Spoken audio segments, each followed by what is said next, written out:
Welcome back to another edition of Check Call. Don't forget to subscribe to Check Call, the newsletter on FreightWaves.com if you haven't already. Today, we bring back, for the final time of 2024, not the final time ever, because honestly, David, I don't think I could never bring you back.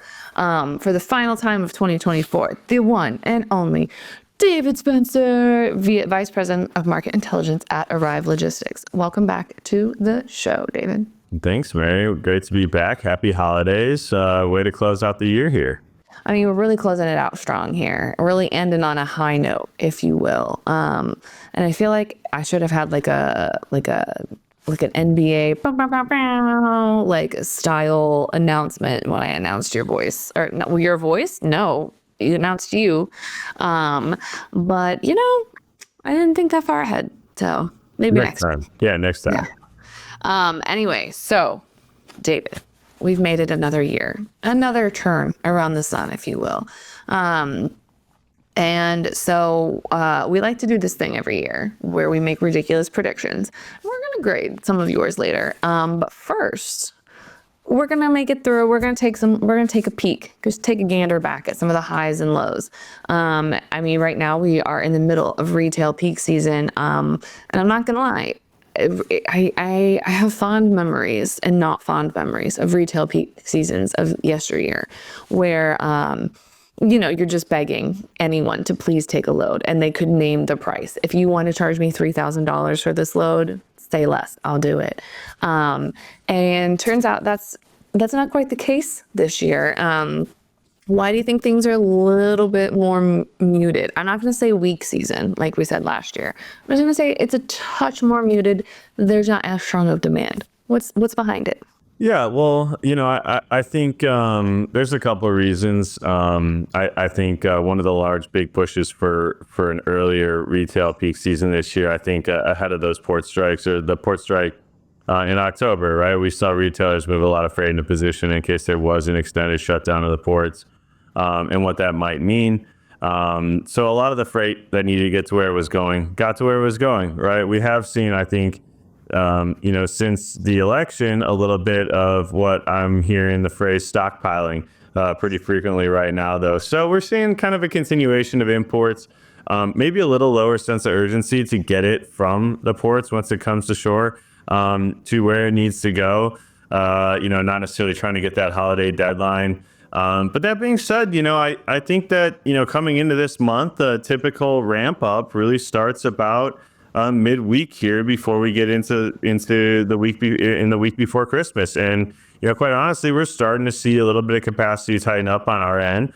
In the last 2 days, we've seen, you look at that tender rejection data, we've seen that expected climb that's looking pretty similar to what we saw in 2019, which was a pretty rapid increase in rejection rates, right? We're looking at already seeing rejection rates climbing when we would expect them to here mid-month. And as we get into next week, I wouldn't count out this year's peak season just yet. I think we still have some elevated costs ahead of us for sure. And, that period between Christmas and New Year's that week, I mean, how much work is actually going to get done out there? We don't know how many shippers are going to be open or closed. Certainly we're talking to ours, but capacity comes offline. That really is what causes the issues this time of year, right? You see a lot of carriers and drivers taking some time off, trying to get home. You see some good backhaul rates as a result of it. So, I think we're just still in that December lull that we're used to seeing, at this time of year. And let's not count out some seasonal disruption through the rest of the month just yet. I'm on board with that. I also think it's like there's like that collective break that everybody takes. So, carriers start to have those skeleton crews. It was always my least favorite time of the year, making the LTL schedule for all the LTL carriers that had a skeleton crew or were closed or different hours of operations. And it's also kind of weird because Christmas is on a Wednesday this year, right? So yeah, it's on a Wednesday. And so like everyone's just kind of accepting that Monday is also kind of like a dead day. It might not officially be, but like you were saying, not a lot of people are really planning on doing a lot of work. And then also the following Thursday and Friday, like, it's just kind of awkward, it's an awkward time. I don't see it being I don't see the rebound happening quite as fast on tender rejections and tender volumes following the holidays as well, because it's a Wednesday year, man. It's always awkward. Yeah, I mean, I think we'll see definitely some elevated costs the week of Christmas, the week of New Year's, and coming back after that, we still got Orthodox Christmas too, that week after New Year's, right? So really coming back after that is when we'd expect to see things really start to come back down. Now, the variable we saw last year was some winter weather, right? We saw another pickup in rejection rates and truckload rates probably persist longer than you'd expect in January from that. And so, historically, that's also been a factor that has caused some disruption in the market. You think about 2021 when Texas froze, and 2014 polar vortex, and there's certainly examples of this as common, if not more common, than say a hurricane creating disruption. They tend to be more widespread and more impactful, especially if it's an area that's not used to it, like Texas. Yeah, y'all down there in Texas need to get it together. You guys have been hit with some ice and snow lately the past few years, and it's just it's not built. Like, we need to get Mother Nature just to keep that up in like the upper Midwest of like the Dakotas, because the upper Midwest is built for winter weather. Like, they're just built different up there. No shade, just y'all know how to handle some snow and ice. Yeah, I mean, being from Chicago, right, I always was kind of judgmental of inability of people in the South to handle the weather, but the houses aren't built for it. They don't have salt for the roads. I mean, my first time driving on a road that had put sand down on it for traction on these icy conditions. I mean, that's the best option they have in a lot of cases. They do not stockpile salt like we do up in the Midwest. So certainly if you see some of those conditions, it's going to be disruptive across the South if we saw that. So we're going to keep an eye on it. I've never heard of sand. I mean, I've seen cat litter to like get your tires out, but I've never heard of sand. On a completely unrelated note, how does it hold up on ice? Let's just say salt is better. Yeah, okay. Stick with what we know, and it's salt. Getting away from icy roads, or maybe this is icy roads, I don't know. What is the most surprising freight moment of the year for you this year? So kind of what was that moment that made you go, well, this took a turn that no one was really expecting, or were you expecting it?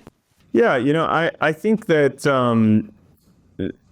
really the biggest takeaway for me this year was moving past the bottom, and seeing sort of how vulnerable we were to disruption. I think we'll get into that. I think one of the takeaways I had this year was coming into this year was, as the year went on, we'd see increasing vulnerability to disruption, potentially the back half of the year.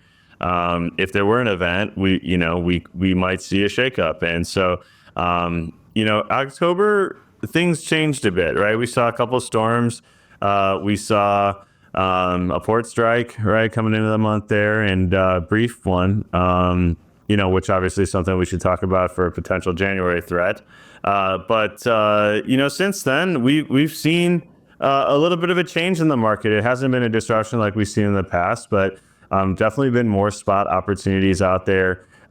We are seeing that return to normal seasonality. And so to me, that getting past the bottom, right, I think that's become pretty clear as we got into the third and fourth quarters that we're past the bottom. And, that's not super exciting or an aha, but I think it's pretty solidified now that we're on the up and up, and there's a lot of data to help support that. Oh, 1,000%. I think honestly, October, from like a grand freight perspective, she wasn't very kind to us. We saw 2 hurricanes back to back, like a week apart, and then immediately following a port strike. It was kind of one of those where I was like, it's like the meme on the internet of like, I've had enough slices, I'm good. Like, I'm good. And that's kind of how I felt for most of October, of like, this is enough slices. We don't need anything else. Can we just get a break for like a week? Yeah, and certainly, like I said, I'm not sure, if it's continued to be a result of relief or what it is. An early peak season, maybe that's part of that demand issue from before. But we saw definitely stronger volumes on a year-over-year basis in terms of especially that spot market and some increased opportunity there for carriers to make a little bit more money than they had for most of the year and certainly the year prior. So one of the things you talked about a couple minutes ago, and that is, I think something that's gonna jumping into some early 2025 predictions. I think that something that might throw some people for a loop. First of all, I have a feeling that January is going to get a little wild really quick. Might have some volatile disruptions between the port strike that is ready for part two, because the strike agreed to resume with the exception or with the understanding that the master contract would be extended to the 15th of January. And last I checked, a lot of progress was not being made on that conversation. So love that for us. And then on the 20th, the 21st, we have the inauguration of our new president. And then on the 28th is Chinese New Year. So January is really set up for quite some disruptions. Do you see the contract negotiations being a significant kickoff for this, or do you think that they will reach an agreement before the 15th? I hope they reach an agreement, and I hope both parties are happy with the agreement that's reached. But I don't have a lot of confidence in that as of right now, right? I think that that's something that both sides have taken pretty strong stances, whether that be around automation or any of these factors, right? But well, it's yet to be determined. I think there's still a very high likelihood that we see a strike, and we saw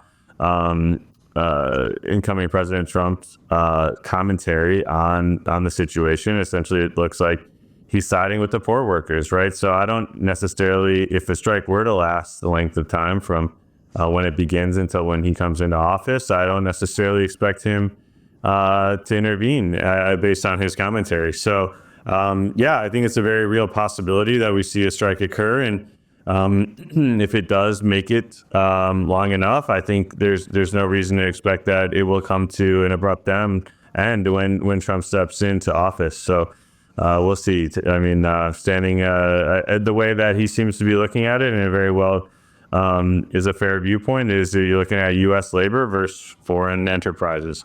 And so you're going to probably see him stick to the U.S. labor side here.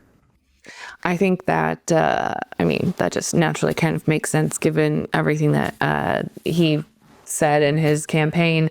But moving into a different type of labor force, in November, I don't remember the exact date, it's either the 19th or the 20-something. Anyway, the exact date is not important. There was that new FMCSA drug and alcohol clearinghouse rule where anyone that had a prohibited license got removed from the clearinghouse. Did you guys see kind of that having a massive effect of capacity leaving the market, or did it not really, or was it just not even like a blip on the radar? Yeah, I think just certainly in the data, there's nothing to point to anything that said that, hey, this was a capacity event of any large degree. I did see one analysis that was put out this week. Avery Weiss from FTR published a report that they estimated it was less than 6,500 drivers probably were on the road and affected by this. And using the way they approximated that was essentially looking at roadside inspection data and what percentage of drivers, fit that mold on a year-over-year basis to kind of approximate that. And so that's how they got to that number. So that number makes sense based on what we saw and felt. Very difficult to measure, but I think overall, not something that we're seeing have a large impact on the market. Yeah, I think that's the 6,500 is a lot less than the alleged possible, $110,000. Like 170,000, 177 or 179,000. There's a pretty significant number of potential problems. But I'm glad that it didn't end up taking everybody out at the knees. But also it was kind of nice that you could combat it yourself when they were talking about that really big number, that as long as you were using quality drivers, quality carriers that had a strong safety program or have a strong safety culture, it really wasn't going to affect you that much, because most of the time if a driver obviously gets a citation for DUI or being under the influence, one of those things that would get them on the prohibited status, most carriers aren't going to let that driver stay that have a strong safety culture at the very least. So I love that. All right, David, it is time. We're going back into the vault. Well, it's not really a vault. We're just going back to our predictions from last year, which isn't in a vault. It's on the YouTube channel. So just keep scrolling back. So this time last year, you gave us your half court shot. You said your $50,000 half court basketball shot. And here's what David's predictions were. We're going to see if you were right or not. And you said there's going to be an improved balance of supply and demand throughout the year. And then at the end of last year, there wasn't enough capacity exit to stimulate an upcycle. We needed one more before the contract RFP season resets. I like to think you kind of got that one pretty right. You saw the Fed doing 3 more rate cuts. Great news for the housing market and demand. You saw retailers were going to be more optimistic on ordering. And you said there was going to be an improved outlook from the demand side of things. And then your long call was around the middle of this year, so around June or so, the market would enter vulnerability for disruption, but not fully flipped to a bull market. So based off of this, I'm going to give you an A on your predictions, because you kind of absolutely crushed it. Well, thank you, Mary. I appreciate that. It's fun to go back and look at these when you get them right. And, it's tough, right? When things are coming down right off the high and you haven't quite hit that floor, you're not really sure what that's going to look like. But, you just trust, I think, the fundamentals here on what the data is showing you and, what you see. And, we've kind of stuck to that methodology, so it's done well for us, and it's glad to see we're putting good predictions out there into the open. I know I will say you did go conservative in your predictions, whereas you might have swung for the fences, like people who might have watched the episode with Grace and Thomas and I making outlandish predictions. But those are the fun ones. Those ones that you sit around with your friends and say, wouldn't it be funny if technology just blew up?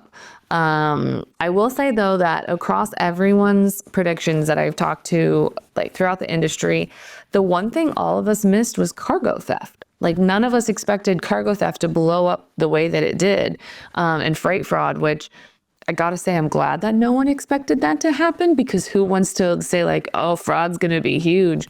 But it ended up being kind of one of the overarching things of the year that really kind of came in and just like kind of stole the thunder from everyone.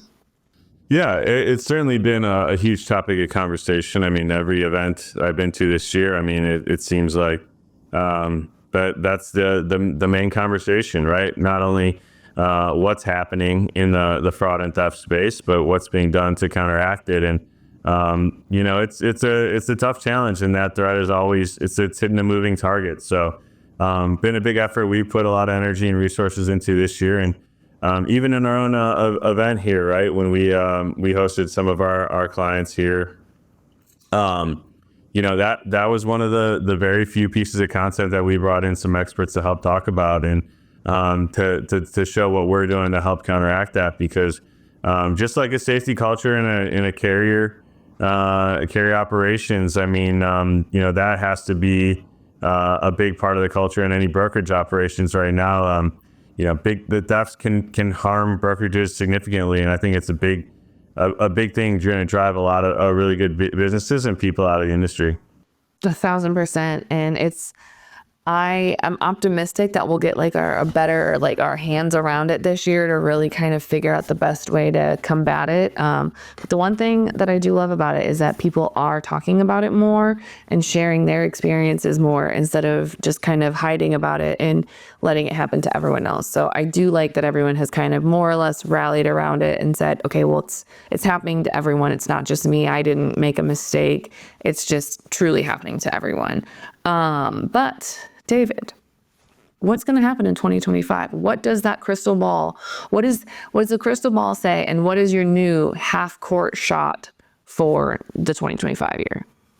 Yeah, it's we're past bottom, right? I think that's something that's been pretty clear. So now the question is what does this next phase of the cycle look like? And so that's kind of what I spent a lot of time thinking about. And how ready are we for that cycle? And one of the things I was looking at was tender rejection data to get a good pulse on where we're at, right? And one interesting stat I saw was there's sort of a threshold in that sort of 10 to 12% range that anytime tender rejections get up above that range, we're either in or at the eve of a market disruption. And so as we get through the final push of the year here, where that tender rejection rate gets to, I think is really, really important to watch for, just to see really how sensitive the market is to even, we'll call it a normal seasonal event.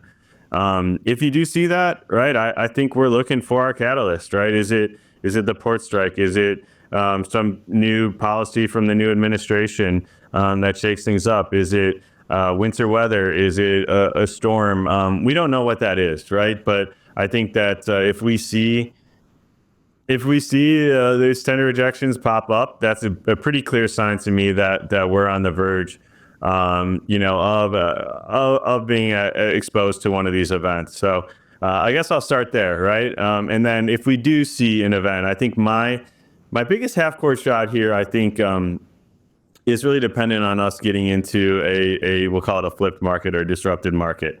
If we're in that, I think one of the big stories that we're not talking about enough is how technology is going to change what that upcycle looks like. So rate APIs, in my opinion, are the biggest story of the next upcycle, and how I think they both limit in magnitude and the duration of that next upcycle event. I think if you think about it, right, it's introducing competition where there hadn't been competition before. A lot of these shipper procurement teams are pretty small. And when it hits the fan, you're looking for any truck, right? You alluded to earlier, like literally any rate. Will you go move this? Now they're going to have options instantaneously without having to pick up the phone, without having to send emails. And I think that's going to help them get a better grasp on and control of the disruption that they're experiencing. And so rate APIs, I guess I'll start there. That's sort of my biggest what to watch for as a storyline in 2025. Certainly we're entering this year a little bit more vulnerable to a catalyst. But as a broker, one of our biggest fears is certainly rate inflation without a disruption. That's great for carriers, but that's going to really squeeze margins across the board on anyone moving contract freight. I personally am rooting for rate APIs. I think that those are definitely going to be a pretty strong factor. At least I hope so, because they can really help shippers save a lot of money and also help carriers obviously fill out their capacity and run less empty. Which I love those predictions for 2025. That being said, David, we have a new question on the show for you.